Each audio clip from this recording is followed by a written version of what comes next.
Hello, everyone, and welcome to another Star Citizen Addicts Anonymous 5 for Ben Lesnick. Ben, just for the sake of us hearing it one more time out of your mouth, I want to hear your title one more time. Well, that's a difficult question. I know I'm Director of Community Engagement and Content Strategy. So the first question is, what did you do to Chris to make him upset to give you such a long title? I'm still doing the same thing I always did. Just the company kind of grew up around me. So right. Well, now I have a crazy title. Well, I do need to point out to everybody that there was in no way, shape, or form that what you were doing before was just community manager. You've always been doing a lot more than that. Yeah, I've been. Even I will admit that. Yeah. So, well, welcome to the show again, and tell me a little bit about your weekend. What were these? All these different design goal timelines, and well, you didn't make them all, did you? Well, it was a very stressful weekend up through Saturday night anyway. A lot of the text you saw in the presentation and the videos and images did not happen until after the presentation was scheduled to start.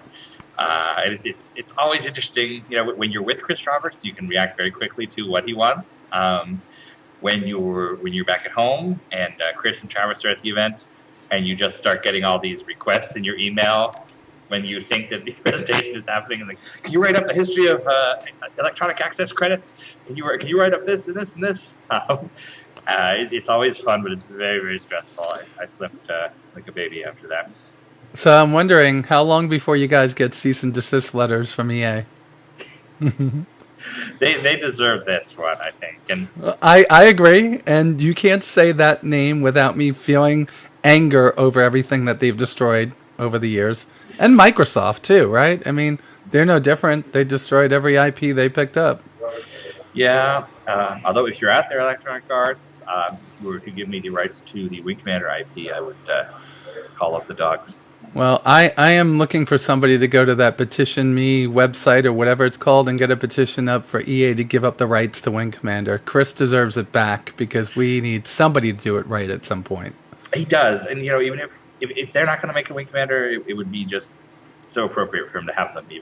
But that's neither here nor there. Oh, they will. Once they see how successful this game is, they're going to jump on the bandwagon like they do with everything else. I hope that, but I realize they've got Star Wars now. It's just yeah, that's right. Commander. Yeah, well, you can't get Colonel Bluehair back if he's now back to being yeah, he's Star Wars again. Yeah, I don't want to get into Star Wars. But I'm going to get us right into questions because when we talk, I know we can make this go long. And, I love the relationship I have with you, but, oh, my Lord, let's just stay on track today. And the first couple of questions, all the first questions that we have are about the Cutlass. So I'm going to take them and throw them into one big, giant thing. Great. All right, and it's going to be this. It's going to be Cutlass, one of the first 5 ships announced, correct? And it was... I think it was the 6th. 6th, okay.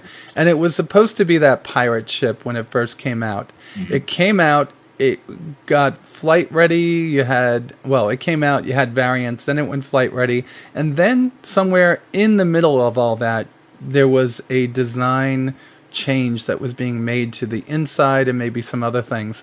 Can you tell us where we're at with the Cutlass, both in that change, what's happening with it, and what roles it is meant to be performing at this point?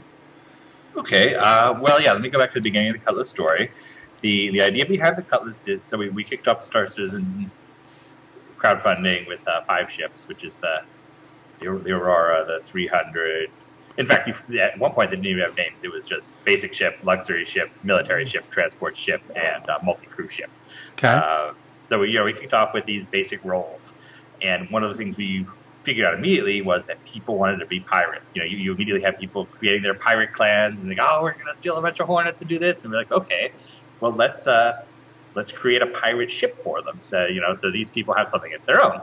But of course, nobody makes a car in the real world this is the car terrorists use to blow up buildings. It's got to be a little bit more subtle than that.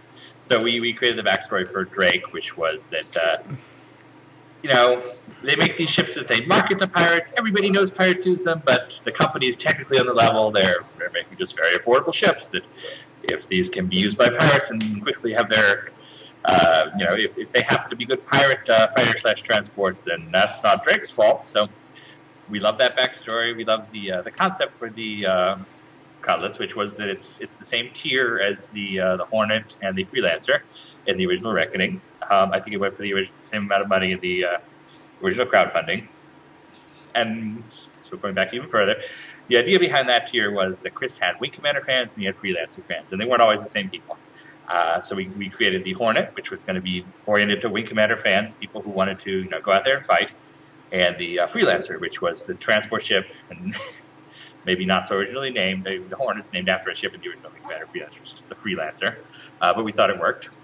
Okay. So we figured that was where most hardcore fans would want to back the game at about $125. So you get the box, you get the physical stuff. We figured, okay, give you the choice. Are you a Wing Commander fan or a Freelancer fan? Each with a different role, which kind of introduces the concept of ship roles into the greater universe.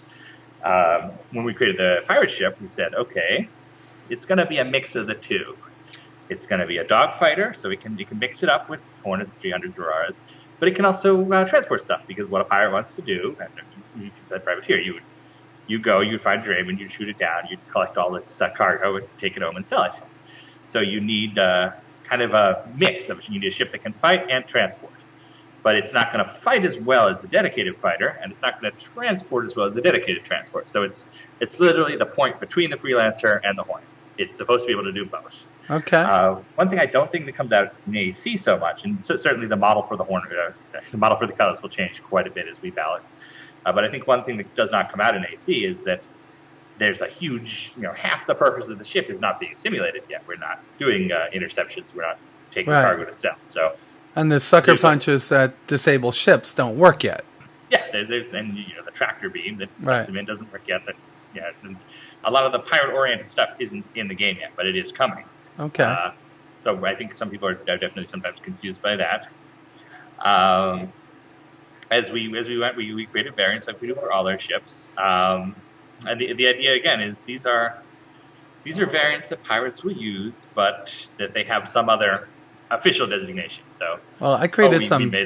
We made this to sell to the police. We made this to sell as an ambulance. We're a totally cool company. Right. But they're actually being used by pirate raiders who board ships and take injuries and so on. And they're being used by pirates to sneak past the police and so on. Anyway, so that was the concept behind the variants. A lot of folks complained about the interiors of the Cutlass, how modular they were. Because the Cutlass Red had the auto dock, and the Cutlass Blue had the restraints and such, and they were locked in place. So what people want is the ability to customize the inside of the ship as much as the outside, which is why the Cutlass is now in the UK basically getting a revamp. Interiors and exteriors too, for the new exterior modular system are all getting very carefully redone, and that's active right now. We've seen some of the, I think we showed it on ATV a couple weeks ago, some of the concept art. It's gorgeous. Yeah. So it's looking good, and more importantly, it's modular. So if you want to take out your auto dock.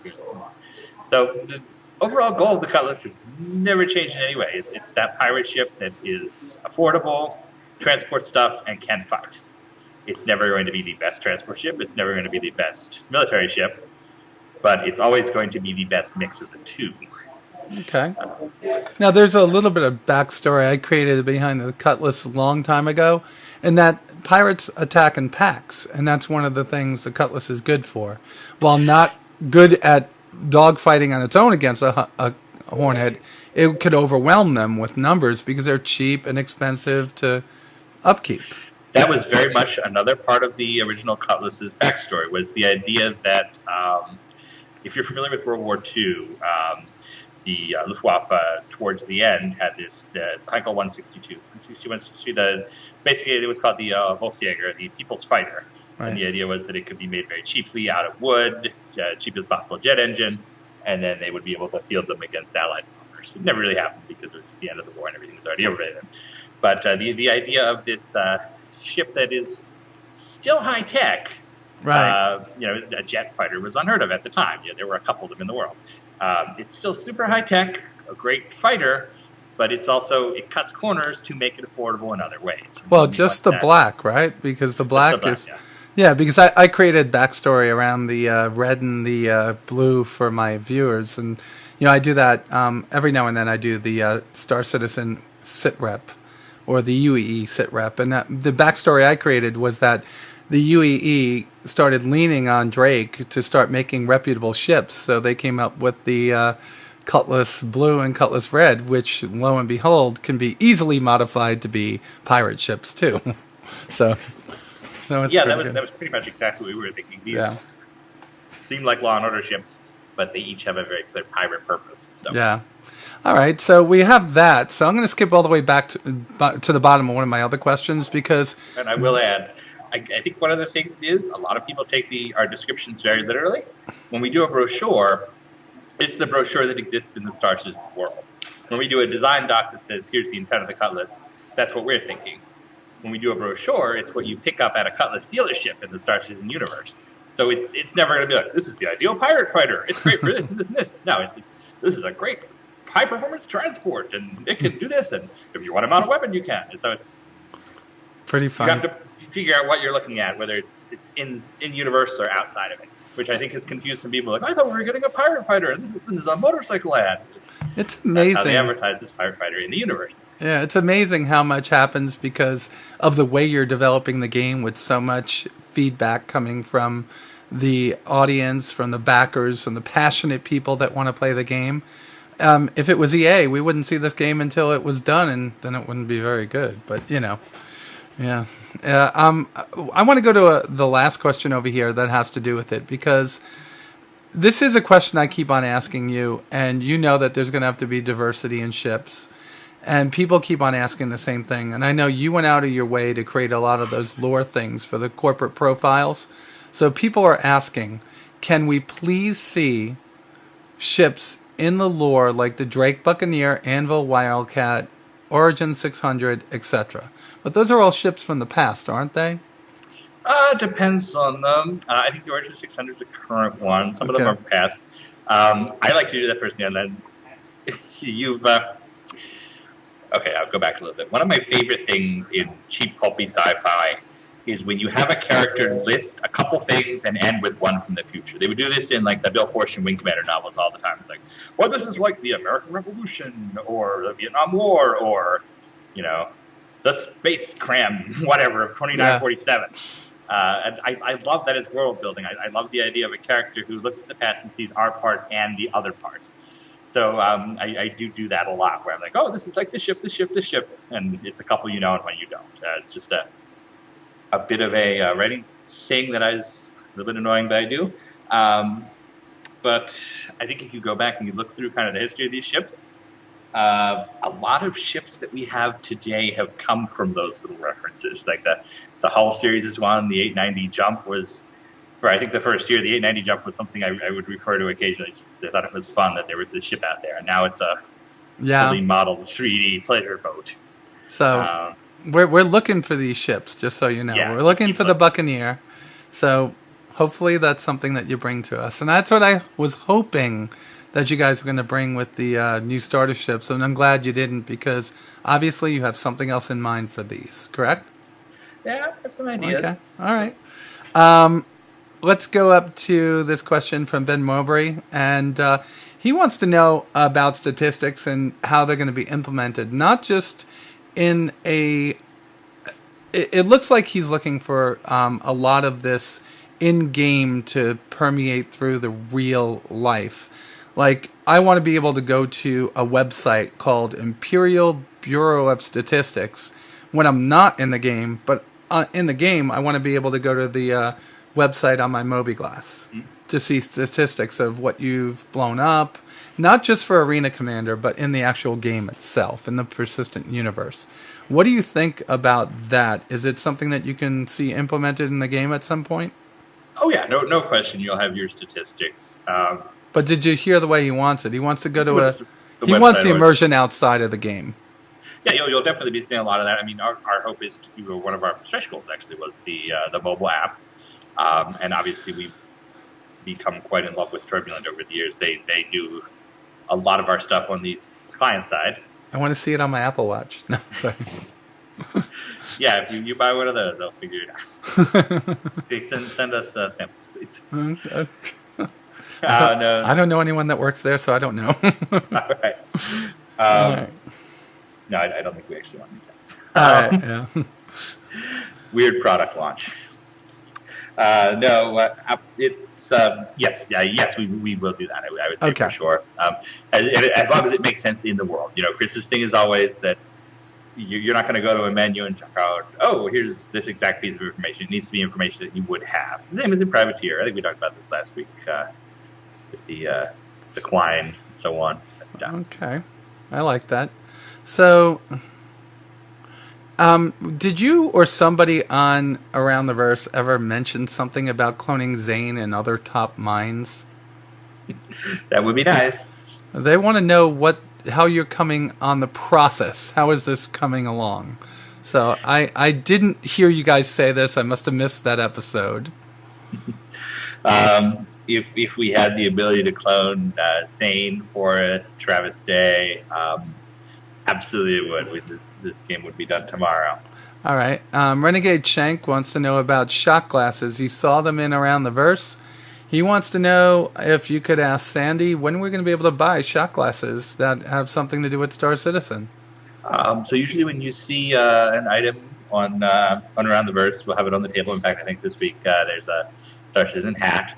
Okay. It means that we're prototyping. Okay. Basically, the first thing we do is we send out to China and say, hey, can you make a hat? Can you make a chocolate, whatever? And they'll send us the first samples of the kinds of things they do regularly, which was great for hats. That's where I got my my money hat. Because they were like, oh, no, we can make hats. And they sent Leopard print. they sent us all these amazing bootleg hats from the factory. That's which cool. We've all been enjoying in the office. And then then we go around and say, okay, well, here's our design for Star Citizen 1. Let's see how that looks. We get a prototype for that.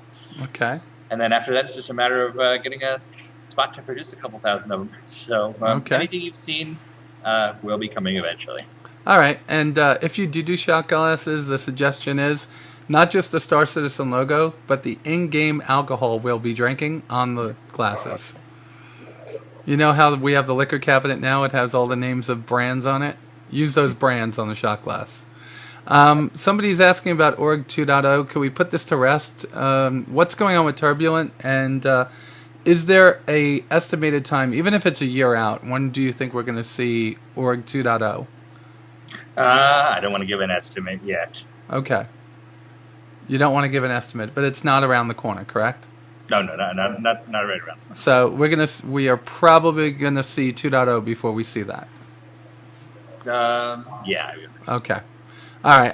It comes up in questions every week, and we've been very vague about it, but the vagueness has just been Turbulent has their hands full with everything else they're doing. And of course,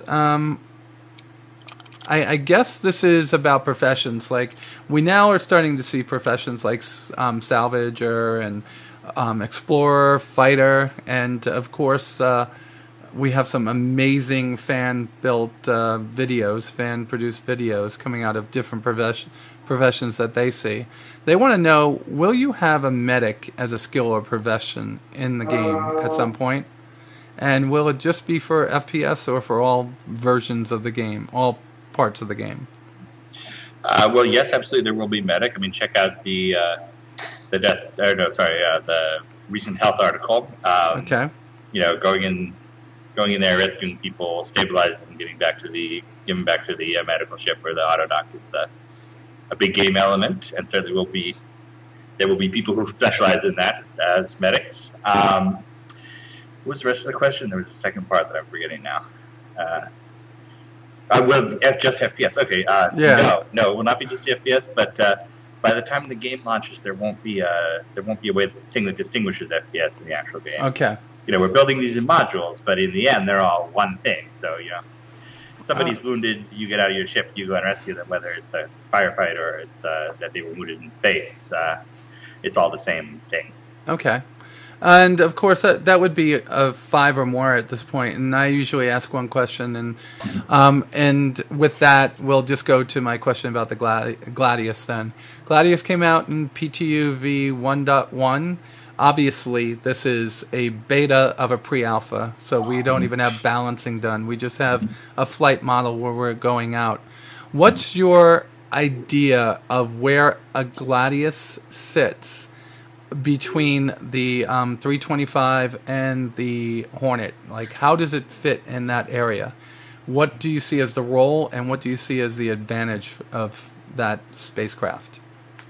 I see it as an interceptor, so a fast, agile craft that has a tendency, has a special advantage against big lumbering things like bombers. Okay. Once we get larger ships in, I see, squadrons of Gladiuses intercepting retaliators and dodging around their turrets and so on. That'd be awesome. I also see it as a dogfighter's fighter below the Hornet. So, the Hornet is a bruiser. It has all sorts of weapons, all sorts of options. The Gladius is, it's not today, but it will be the marksman artist ship, I guess you'd say, right. Equivalent. If you're familiar with the original if you know Wing Commander 2, how much fun was just flying a ferret? It's the worst ship in the game, but it's also the fastest and the most agile, and it's the easiest to fly because it has the 2 guns and nothing else, and you just point and shoot, and it's just tremendous. It's a rocket pack strapped in your back. Okay. That's what I want to come across with our later ships. So that's something that definitely will be tweaked, because right now at 220, I guess it's meters per second. There's no real unit of measurement. It's just 220 is the speed, right? Yeah, all that stuff will be changing. All right, especially the speed. We're looking at that. We know there are a lot of I wasn't worried. Out there. Yeah, I wasn't worried about that. In my video, I said, guys, this is a test. Let's just tell them our ideas. I just wanted to know what your idea was, and people were challenging me on that. And you just nailed exactly what I thought it was, which is this is your interceptor. This is your F-16 that takes off from like an Israeli base to take down the MiGs that are attacking. So it's a pretty good idea. Ben, that's it. I will contact you again next week for this. I really enjoy having you on the show. Thank you so much. That's always fun to do. And if you can read that document, give me some heads up on if you think it's good or not, then we could bring it up next week. Thank you. People are very interested in how to get their organizations to be able to own ships without having to take money from people. So that's why I was looking for that. All right. And hopefully this weekend or early next week we get something to play now that you guys are working on the PTU version of it to bring it up to speed for a live release. That's our hope too. Yeah, thanks. And you can say goodbye and then I'll close this out. All right, goodbye folks. Thanks for supporting Star Citizen. Okay. And with that said, guys, as always, you all be safe out there and I'll talk to you soon.